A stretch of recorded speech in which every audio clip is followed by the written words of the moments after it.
Erica, sweetheart, the bread didn't turn out so well. Could you do something about it? What do you mean, didn't turn out well? Maybe we need a better oven, love. I've seen some great ones for sale lately. Okay, I'll discuss it with Mrs. Stacy. My name is Erica Walson, and I'm 35 years old. I work from home as a full-time Forex trader. I met my husband, Ethan, who's 2 years older than me, at our previous job.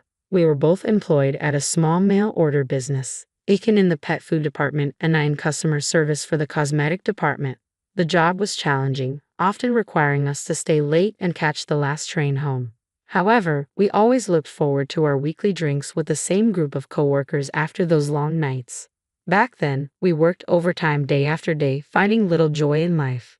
Despite earning decent money, we had no time to spend it, and our only solace was our nightly drinking sessions. It was during these gatherings that my husband, who was part of our group, and I started dating. We got married 3 years ago. After we got married, I quit my job and stayed home for a while. During this time, I discovered Forex trading. I immersed myself in learning, buying several books, and gathering a wealth of information online. It was a challenging journey to become a Forex trader. I invested in a computer for trading, opened a trading account, and dedicated several months to studying Forex, practicing with demo trades, and trading small amounts of money. Eventually, I developed my own style and began earning consistently.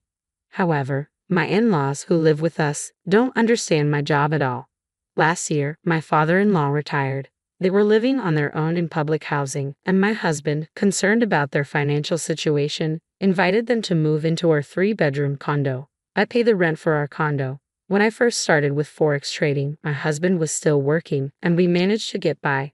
Once I began earning a steady income from Forex, I took over paying the rent and covering our living expenses. Dad, Mom, Erica is taking care of all our living expenses, so please feel at home, my husband said. Erica, thank you so much. We appreciate it, they replied. And that's how our life with my in-laws began. I don't do any household chores at all because we have a housekeeping service that handles everything. Mrs. Stacy, the woman in charge, is an excellent cook and takes care of all the other chores perfectly, which is a huge help. This allows me to focus on studying Forex and sharing my earning strategies on blogs and other platforms instead of doing housework. However, my in-laws aren't happy with this arrangement. Initially, when they moved in, they were modest and grateful. But after 2 months, they started complaining. Why doesn't the daughter-in-law do any housework even though she's at home? Is it really a job to just sit in front of the computer all day? Forex is just gambling. Of course, they don't say these things directly to me, but I can tell they're nagging my husband about it. Since he no longer has to pay rent or cover living expenses, he spends his entire salary on himself, and his attire has become quite flashy. He always wears custom-made suits, brand-name shoes, and designer bags. He's always loved fashion, and now he seems quite satisfied being able to indulge in it. He used to act as a buffer against my in-laws' complaints, but recently, that has changed. You're always glued to your computer. You don't wear makeup and you only wear sweatpants. Isn't that terrible? He said one day. Wait, what do you mean it's terrible? Do I need to dress up and put on makeup just to be at home? I replied. You might be okay with it. But it doesn't match me, he responded. What do you mean it doesn't match you? We're at home. What does it matter? It does matter. Don't you want to look cute for me? Cute? What are you talking about? Is that really necessary? Ever since that conversation, my husband has started complaining about me along with my in-laws. One evening after dinner, as I was heading to the bathroom, I overheard a conversation coming from the living room. What's with Erica? Is she making fun of us? She always has a bad attitude. Yeah, she's making fun of us. She thinks we're poor because we lived in public housing. That's right, I feel the same way. She doesn't do anything around the house because she wants to act like she's above it all. Anyone can do Forex. Erica studied a little bit and started making $20,000 a month. I can do it too. That's right, you can do it too. She's making money from gambling that anyone can do, yet she's acting all high and mighty. I don't like it, and she's not even cute. I always wonder who she thinks she is.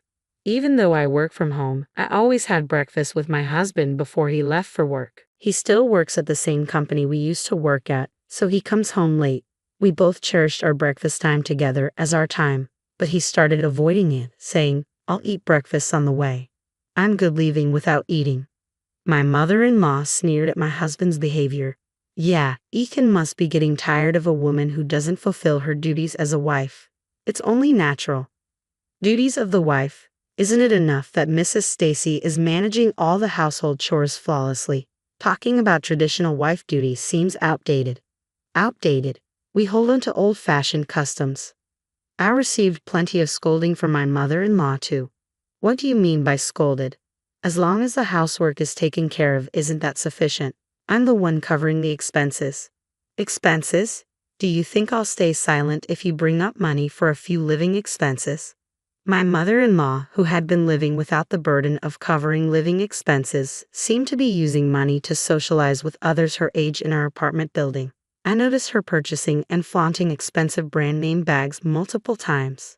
Similarly, my father-in-law was investing his entire pension into his golf hobby. I even spotted a new set of golf clubs in our hallway. Meanwhile, I was the one footing the bill for rent and all other living expenses. I couldn't fathom what these people were up to. With my in-laws having nowhere else to go, I had no choice but to endure it. About a month after Aiken stopped having breakfast with me, his business trips became more frequent. He claimed to be involved in a new business venture, considering importing LEDs from Korea, which led to a significant increase in his trips there. He mentioned another trip scheduled for the upcoming weekend. During one of Ethan's absences, I decided to have lunch with my friend Lily at a nice Italian restaurant we had previously visited with Ethan. However, to my surprise, I spotted him there, despite supposedly being on a business trip to Korea. Lily and I were enjoying our wine when she pointed him out, saying, "Isn't that Ethan?" I turned to see Ethan leaving the restaurant with another woman. "That can't be him, can it? He's supposed to be in Korea?" I muttered, bewildered. Lily tried to dismiss it, but it was undoubtedly Ethan. He appeared to be spending the weekend with another woman while claiming to be on a business trip. The woman was petite and exuded a youthful charm. She seemed to be in her early 20s, much younger than Ethan, who is 37. I recalled Ethan asking me, "Don't you want to look cute for me?" It became evident that Ethan was being unfaithful, so I decided to hire a private detective to investigate him on Monday. Additionally, I noticed an increasing number of packages addressed to my mother-in-law being delivered. "Are you buying more things, Mother?" I asked. "Do I need your permission?" she retorted. "No, that's not what I meant." It appeared that my mother-in-law had developed a penchant for online shopping, indulging in more brand name bags and accessories. With the proliferation of counterfeit products online, I wondered if she was aware of the risks. Sure enough, one day while Ethan was at work and I was in my room working, she approached me and said, "I need your opinion on something." "What is it?" I asked. "Come with me," she urged. In the living room, she had opened a package. I purchased 5 bags because they were on sale, but they appeared to be counterfeit. "You have to be cautious when shopping online, especially for branded items," I advised. Upon inspection, it was clear that the items were indeed counterfeit. I couldn't help but wonder how much she had spent on these knockoffs. "What should I do about this?" she asked me. "You should attempt to negotiate a return with the seller," I suggested.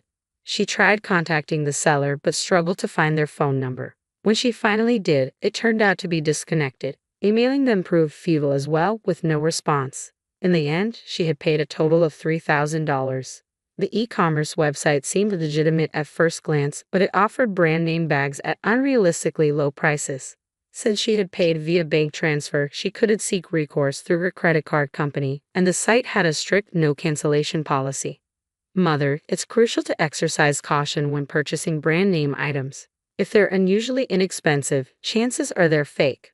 Please consider that before making impulsive purchases solely based on price. "You're such a nag," she retorted. Feeling futile in the conversation, I retreated to my room to resume my work. However, on Sunday after dinner, my father-in-law unexpectedly confronted me about my involvement in Forex. He had learned about it while golfing with his former colleagues the day before. "I've heard that Forex is a scam. Are you deceiving people to earn money, Erica?" "What?" I exclaimed, taken aback.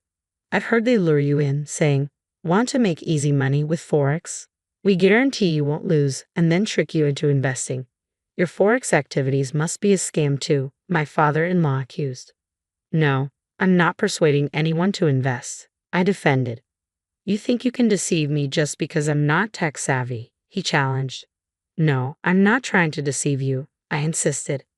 Do you think your father-in-law suspects you're engaging in fraud because you're making money so effortlessly? He pressed. It's not effortless. I've explained this to you numerous times, I countered. You're raking in all this cash with minimal effort. Naturally, it seems easy. Meanwhile, I'm toiling away at the company, striving to develop new ventures, he lamented. What? Are you suggesting I give up Forex? If I do that, how will we afford anything? We won't be able to cover the rent, I protested. I can cover the rent, at least, my husband interjected. They failed to realize that our entire lifestyle here is sustained by my earnings as a full-time Forex trader. Yet my in-laws and husband persist with their opinions. The following day, the results of the infidelity investigation I had commissioned for my husband arrived. As expected, he was guilty. He had been having an affair with a woman 12 years his junior, aged 25. She was a colleague who joined the company after I resigned, so I didn't recognize her. However, it seemed he had indeed traveled to South Korea for business on several occasions. I spent the next few days grappling with the investigation's outcome. How should I confront this? It's inevitably leading to divorce. That evening, after Stacy from the housekeeping service had prepared dinner and departed, my mother-in-law broke the tense silence. Erica, after discussing it with Ethan and your father-in-law, we've come to a decision. We're not comfortable with you being here. We want to live as a family, just us. Please leave, she stated firmly. My husband hadn't returned from work yet. We don't want to rely on money earned through deceitful means. Your attitude, acting as if you know everything, is not appreciated. This decision was made after a thorough discussion with Ethan. Erica, we need you to go, she reiterated. I felt an unexpected sense of relief. All right, I replied calmly. The absence of my husband at that moment made it clear that any remaining feelings for me had long dissipated. It dawned on me that I had never been obligated to care for these individuals in the first place. That day, I packed my belongings and relocated to a hotel temporarily. Shortly after, I initiated divorce proceedings upon uncovering my husband's infidelity. Securing alimony, I leased a cozy one-bedroom apartment suited for solo living and settled in. I transferred the lease of our original apartment to my husband's name. About 4 months later, I received a message from my ex-husband. He expressed a desire to discuss something important and requested to visit my new apartment. When he arrived, to my apprehension, he was accompanied by my former in-laws. Erica, I'm sorry. Please come back and live with us, he pleaded. Suddenly, my ex-husband broke into tears. What's wrong? What's happened? I asked, concerned. Without looking up, he choked out, we can't afford the $4,000 rent, and we're facing eviction. We have nowhere else to turn. Erica, please, we need your help. What happened exactly? According to my ex-husband, after I left the apartment, he ventured into a new business endeavor called LED import sales, importing specialized LED lights from a manufacturer in South Korea for use in factories and hospitals. Unfortunately, the lights turned out to be severely defective. Recipients reported that the sockets of the LED lamps were detaching, posing a danger of the bulbs falling out and rendering them unusable. Consequently, all the LEDs were returned. Despite attempts to reach out to the South Korean manufacturer, language barriers and vague contracts prevented any resolution. The venture proved to be a colossal failure, resulting in substantial losses. Eventually, he was compelled to resign. What was he even thinking? I muttered to myself. Subsequently, he decided to pursue a career as a full-time Forex trader himself, using what little savings he had left to purchase a computer and start trading. However, lacking proper education and experience, he made a significant trade that ended in disaster, swiftly depleting his savings. Meanwhile, my ex-father-in-law attempted to invest his remaining savings in the stock market to augment his funds. Unfortunately, due to poor timing, his efforts ended in failure. With their finances in shambles, they found themselves unable to afford rent or secure alternative accommodations, leading them to come to me, kneeling in desperation. But we're already divorced, aren't we? I reminded them. Yes, we are. But please, we need your help. I'm begging you, my ex-husband pleaded. What happened to your young girlfriend? I couldn't resist asking. After I lost my job, I lost touch with her, my ex-husband admitted. Well, it's not surprising she wouldn't stick around for someone who's lost their job. I remarked. Erica, you're the only one I want now. Let's give our marriage another chance, he pleaded. That's right, Erica. We realize now that we misjudged you. We're truly sorry, my ex-in-laws chimed in earnestly. Erica, I owe you an apology too. I misunderstood Forex trading and wrongly accused you of wrongdoing. I'm sincerely sorry, my ex-husband added. I decline, I replied firmly. Erica, please reconsider. I admit my mistakes and I promise I won't betray your trust again, he implored. That's right, Erica. Ethan won't cheat again. Let's return to being a happy family of 4. I've already said no. If you persist, I will involve the authorities, I warned firmly. Despite their continued pleas, my ex-husband and former in-laws eventually left, disheartened. They truly were an unbelievable family. Following their departure, I received several more desperate calls from my ex-husband, all pleading for reconciliation. Each time, I firmly declined. I no longer cared to know what became of them. As I continued my solitary work as a trader from home, I began to feel the desire for companionship. After consulting with my friend Lily, she offered to introduce me to someone. Tomorrow, I have a meeting arranged with Lily and this individual. I'm cautiously optimistic about this new encounter.